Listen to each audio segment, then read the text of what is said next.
Have you ever wanted to know more about philosophy but didn't really feel like reading a textbook or reading some dry treatise on the history of philosophy? Well, I have a really good book for you. It's really different. It's called Sophie's World by Jostein Gaarder. It's about a teenage girl who lives in a Norwegian village and one day starts receiving letters in the mail by a mysterious philosopher correspondent. And this correspondent writes really long and detailed letter explaining the history of philosophy. And so we're reading these letters where he's explaining philosophy to Sophie, but actually it's us who's learning more about philosophy. It's a really interesting concept. As the book goes on, the plot develops and there's a mystery and a riddle and it gets solved, and it also has, a background story outside of the letters that explain philosophy. I find this book really sticks out because it's hard to classify. I mean, is it fiction? Is it nonfiction?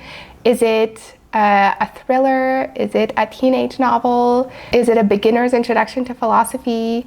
It's hard to pinpoint. It's really fun. And this book is really good for understanding maybe references that you'll see other places. So I'll give a little tiny example that's maybe well known, but maybe not everybody knows what it is. So for example, what is the Socratic method? Maybe it's a term that we've heard before. Well, this is explained in detail in the book. So I'll just give a little taste here. What is the Socratic method? Socrates is one of the most famous ancient Greek philosophers. He's very well known, and he developed this method of helping other people gain insight. So what he realized is that you can't force someone from the outside to understanding a point you're trying to make. True understanding has to come from inside.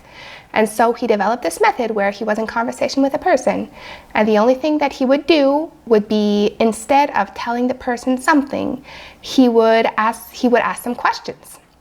And so he would ask them questions, and as the conversation went along, since it was the person who was doing the reasoning, the person gained understanding that way. It's because if you've ever been in a fight with somebody, which I'm sure we all have, maybe you realize that telling the other person what you think or why they're wrong, it does nothing. I mean, in a fight, the two people just get angry and they both leave even more convinced than ever that they're the one who's right. They both think that they're right. He saw the futility in this kind of method. So with his idea of asking questions, it lets the other person somewhat give birth to that insight. The idea is for the other person to arrive to a logical conclusion of their own. So this book really helps you gain an appreciation for a general culture, maybe that we don't always see. So what is Plato's cave? Who is Friedrich Nietzsche?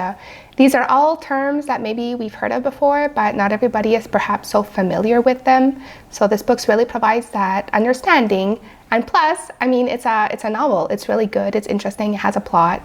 It's really fun. So if this interests you, I encourage you to check it out. And thank you for watching. Bye. See you next time.